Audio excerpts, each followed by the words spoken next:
Hey guys, Nosy Joe here. Just going to give a quick intro. I did pretty well at round 2 MSXC, so I'm going to go over some of my bike mods that I've done to the DRZ to make it race ready. I know KTMs come race ready to race, but Suzuki, at least the DRZ 400s, you got to do a little bit. So it was a good result. You can see came back with a little bit of hardware. So let's talk about the bike mods. First, just kind of talk about the engine. Really, the engine is stock DRZ 400. Keep in mind this is the E model, so it does have the FCR 39 carb from the factory. I eliminated some of this junk that's on the front of it to clean that up, and I wasn't real sure if that was functioning right, so that's why that one looks a little bit cleaner.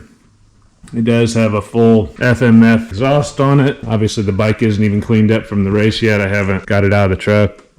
So that's a Power Core 4, and I didn't put it on here, but I believe it's the full exhaust, kind of judging by how that looks up there. Of course, it's electric start like they all are. This one has the kickstart. For suspension, I did have it sprung front and back for my weight. The forks are just stock other than that. I mean, they're fresh with new seals and everything, new bushings, but no modifications. The rear, I did have elongated as far as I could. They took some spacer or shim out or something to get the full stroke. I wanted to get as much ground clearance as possible, and it does have the gold valve in the shock. I've recently put on the KKE wheels, which have been good. I'm running a M5B by IRC on the back, 130. I almost wish I would have done the 120, but it's been fine. The front, I'm running the VX30 and an 8100. I wasn't sure about it the first race, but after it's kind of broken in here and I took a little more air out of it on the second race, it was just fine. It was real dry, powdery, soft conditions, so a soft terrain tire ended up working out pretty good. I've got my seal savers on here. That's 2 races on them. I'm real happy with those. I'm running an old set of flex bars that was off somebody's ATV. Eliminated the key switch and all that, and I just had a simple ignition switch on there and starter button. I've got my tugger holes on front and rear. I got seat concepts, a tall comfort seat, and 3-gallon tank. But I just kind of fill it up to about this bolt, and for a 2-hour and change race, I'm usually down to about this bolt here. So I could probably put a little bit less in it and be fine, but I don't really need that big a tank. I do like that it's see-through, so you don't really have to guess. So that's about it. I know guys talk about the 3x3 mod, but the E model already has that hole under the seat in the airbox, just kind of there from the factory. If you watch some of my other videos, I talk about some of the carb work I did to get the pumper part to work, and I changed the needle. But other than that, it worked real well. And I'll say that for this race, which was about 71 degrees, high temp, it's jetted perfect. So with that, let's see how I did at round 2. Later. All right, welcome to Nosy Joe's Motovlog. I'm here at round 2 MSXC in McEwen, Tennessee. This is Tumbling Creek. This is the second time I've raced this property. I think I missed this one year. I can't remember if it was last year or the year before, but I hadn't done a video on it before, so I thought I'd make sure I get one this year. Very dry conditions, about 70, 71 degrees, and hadn't rained in at least a week, 10 days, so it was very dusty. That did impact visibility at several of the open kind of straightaway sections. Not so bad right here. They did water the MX course, I think either early this morning or the night before, so it wasn't too bad. And then once you got into the trees, it wasn't too bad. But these open sections were kind of rough, especially later on.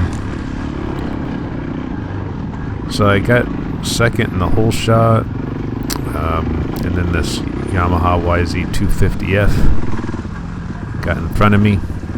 So I'm currently running in third. The way I have it figured right now, there was a KTM that was ahead of both of us. And then I pretty much kind of run with this Yamaha most of the race, or most of this first lap, which is all I'm going to show. He and I end up in second and third respectively. I'm in third at the end of this first lap, so I kind of hold this position, and then he comes around. I think I end up in second somewhere in the laps 2 through 4, and then during lap 5 he comes around and overtakes me in the motocross section. So I just lost second place by a couple seconds. So real good battle here for only actually being 5 of us in row 15 today. I thought, oh, this will be kind of a relaxing race, not so many guys, but it was good competition between the Yamaha 450 Kawasaki gets in the mix. He actually ends up winning, so the 3 Japanese bikes take the podium, and then the KTMs round out 4th and 5th.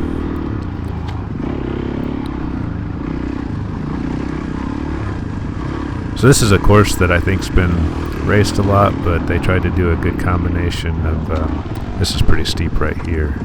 See a guy having trouble here on his Husky. Definitely a first gear situation. Allows me to catch up a little bit with the Yamaha, but not enough. But yeah, they do a good job trying to cut us some new course, some fresh course where they can. They stretched it out, Cash said, to 6.7 miles. He said that was the longest they'd ever made out of a course. It made for me about, I'm guessing, 24, 25 minute lap times. Another little hill climb here guys are struggling on. I just followed the line set by the Yamaha, which turned out to be a good choice.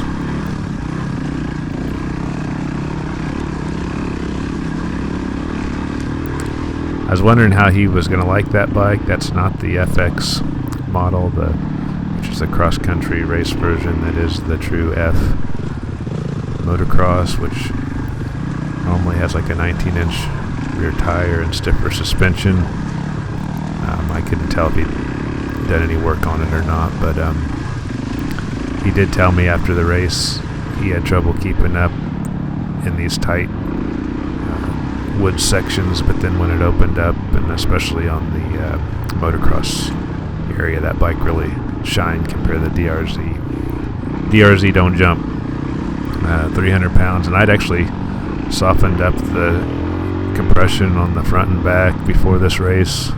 I was just trying to get more traction and less pull on the front up from last race, and I think that was a good move for the most part, but it made the jumps, especially those last kind of 4 before the timing trailer, kind of rough. It was wanting to bottom out.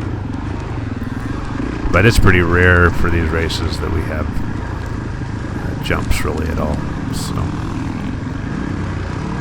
on average, you're better off with a bike that just handles the rough stuff more smoothly.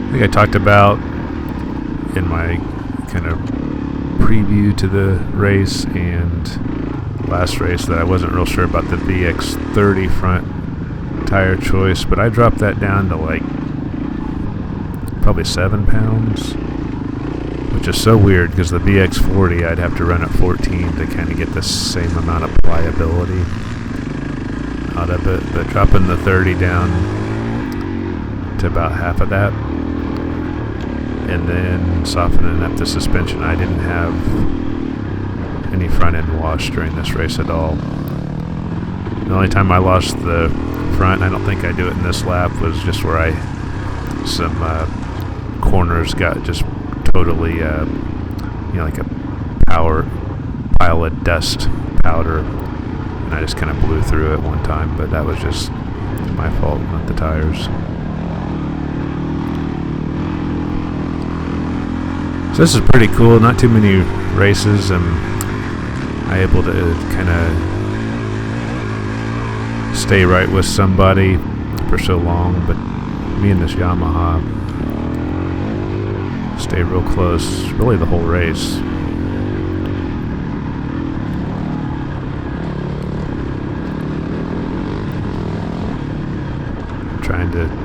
take some shortcuts and get around them, but no luck.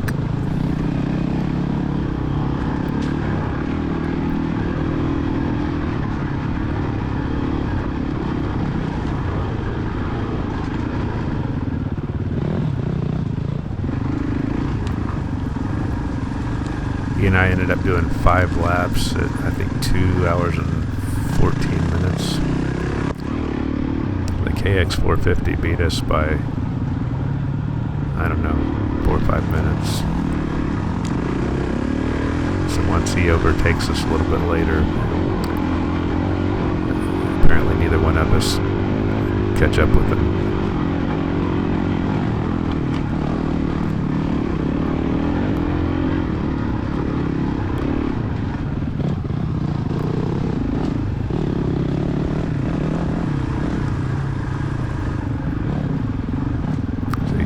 See, the tighter the trees get, the closer I get to his rear fender.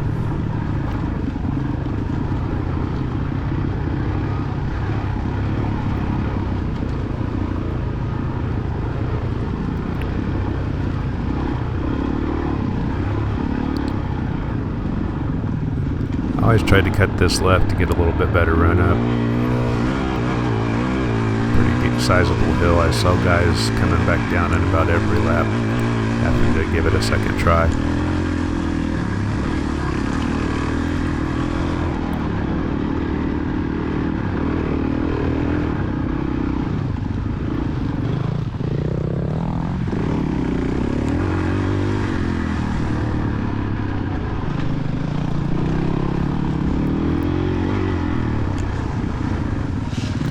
Pretty tight course for the most part.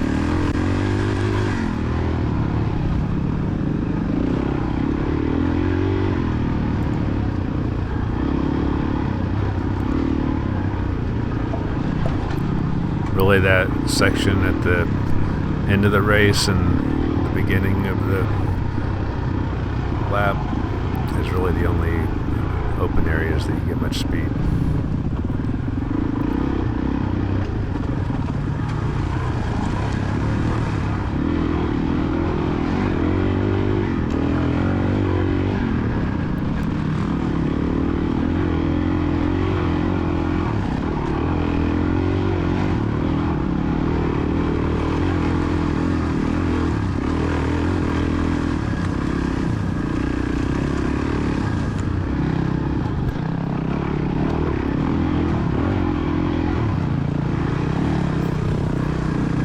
Catching up with them, but there's just no room to pass.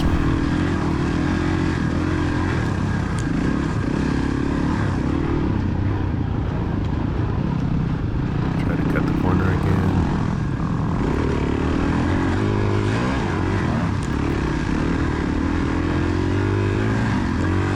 This does open up a little bit. Then you're right back in the trees.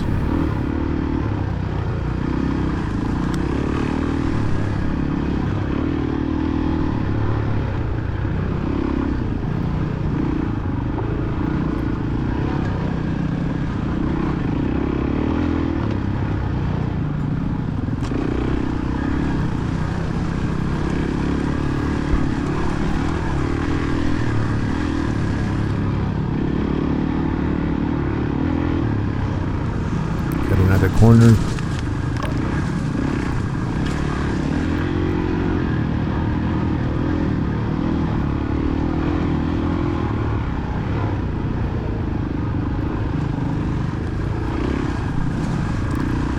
There were 0 bottlenecks on this course. I was kind of worried about it. He talked about cache, that is, you know, some creek sections and some hill climbs.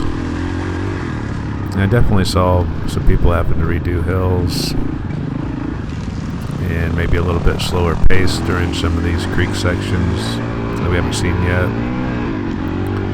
But everybody kept it moving.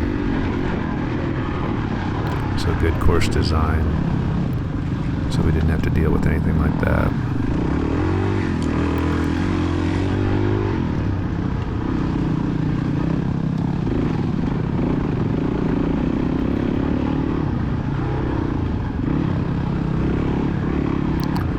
Markings on day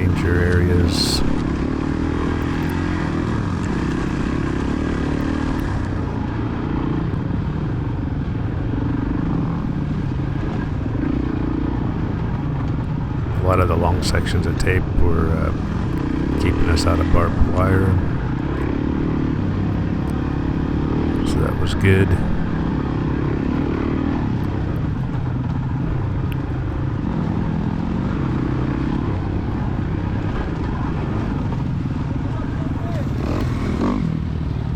There is the KX450, so that he's the guy that ends up in first when it's all over with in our class. I don't know where he's been. He must have fallen because he didn't have any trouble passing us right there.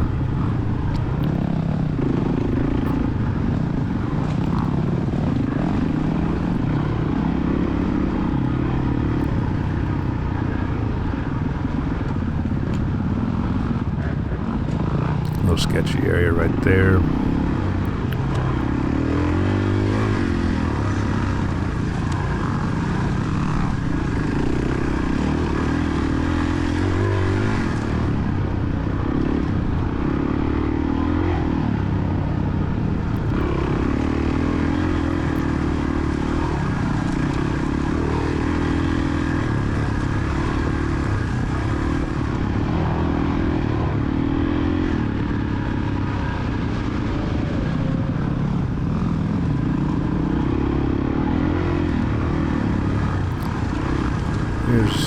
Here's somewhat of a creek bed. Really no signs of water, but just kind of based on the rocks and stuff. You can tell there's sometimes water in it. It's not so bad early in the race, but there started to be a kind of a deep rut coming up out of this later in the race that I struggled with a little bit. It's kind of a tight turn and a rut all at once. Yeah, even there I kind of slowed down a little bit, but that kind of got worse.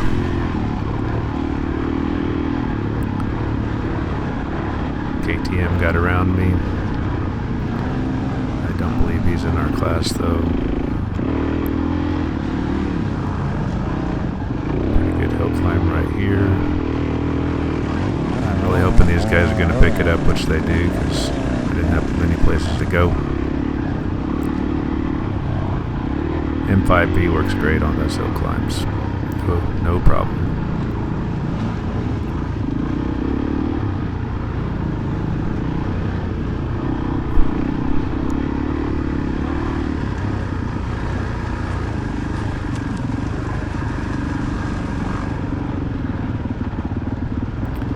Still got my sights on the Yamaha. He hasn't gotten too far ahead of me.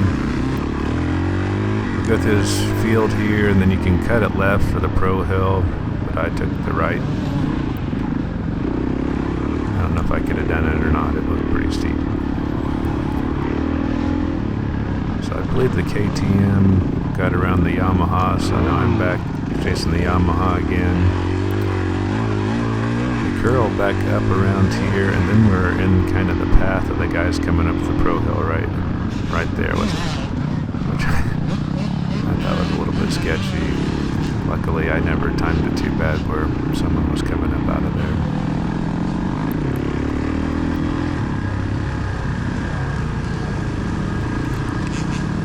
So I'm still chasing the Yamaha.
This area here was really bad with the dust.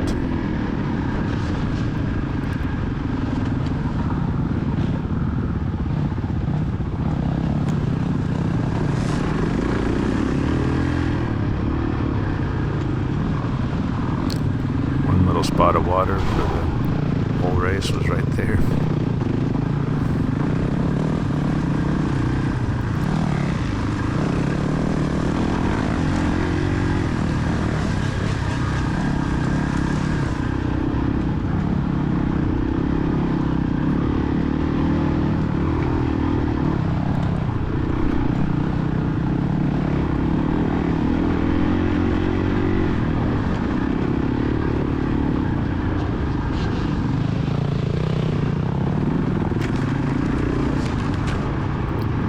That YZ must turn a little bit better than my bike does. I mentioned before the video I kind of wished I'd done the 120 instead of the 130 on the M5B. I think the 120 not only be a little smaller diameter and make the bike a little quicker and not so much weight on the rear. So that's how I get around the Yamaha.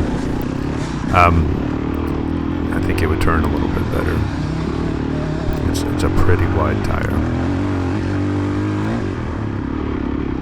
So yeah, I hated that I got around him there as he was intentionally slowing down, but he gets me in the end.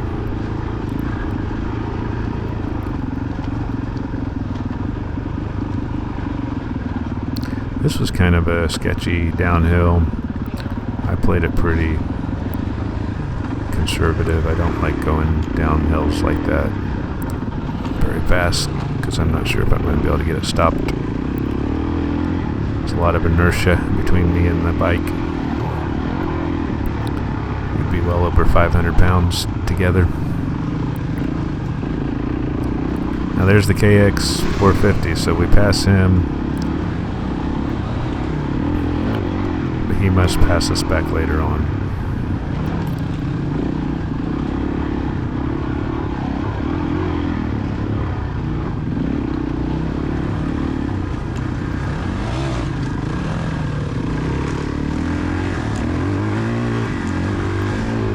Another real bad dusty section for visibility.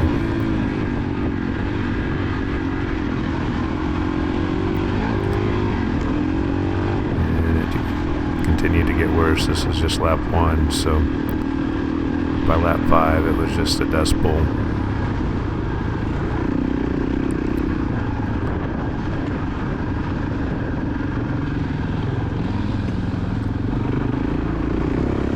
Back into a creek section, pretty dry creek.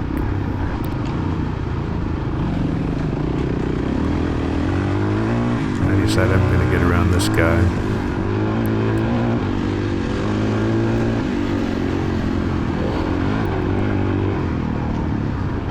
I know that the other Yamaha's got to be close behind me, so I want to put some distance. So I kind of beat it through this actually wet creek with water as fast as I can, hop out of here, and then we get into the little, they call it enduro cross section. I don't know if it really qualifies, but it's got some obstacles, some tires there, a couple more logs, and we drop back across the creek. It was a fun course. I do really like the variety.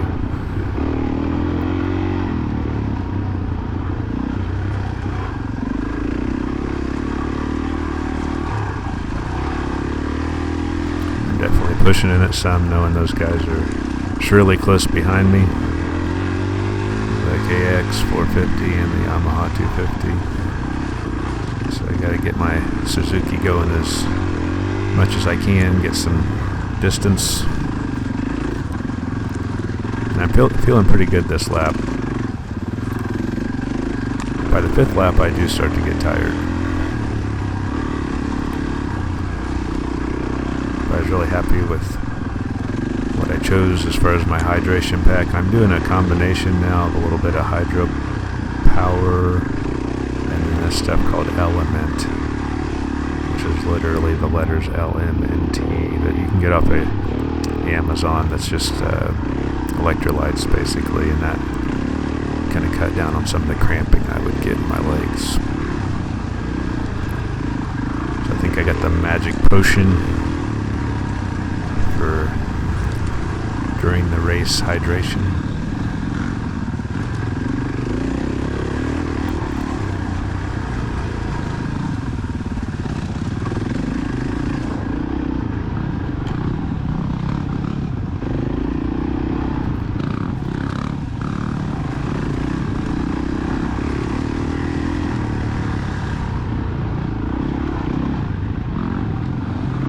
Something I've kind of struggled with. I started doing keto in August, which is I recommend for anyone that, especially if you're got blood sugar problems, it helps kind of lower it. But I've had trouble figuring out my race day prep and what I drink on the bike because my body's just not used to having a lot of carbs. And if you go full routine on the hydro, it's got a lot of carbs, which is normally fine, and I do need some during the race, but I just don't need near as much as what I used to.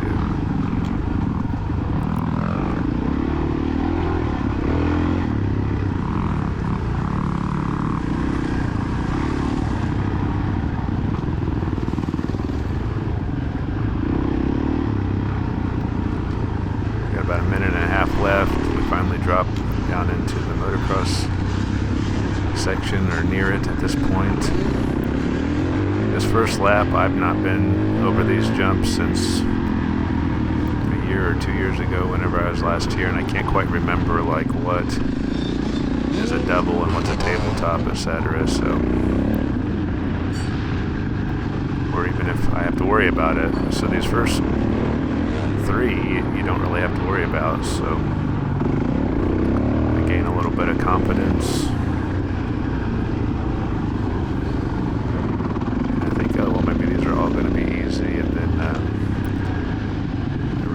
Pretty quickly that they aren't.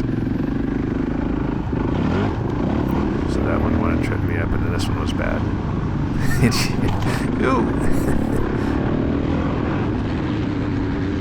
So anyway, that was my first lap out of 5. Again, really good competition with the other guys in my class. And fun course, great weather. Looking forward to round 3. So, see you guys there. Everybody have a good one.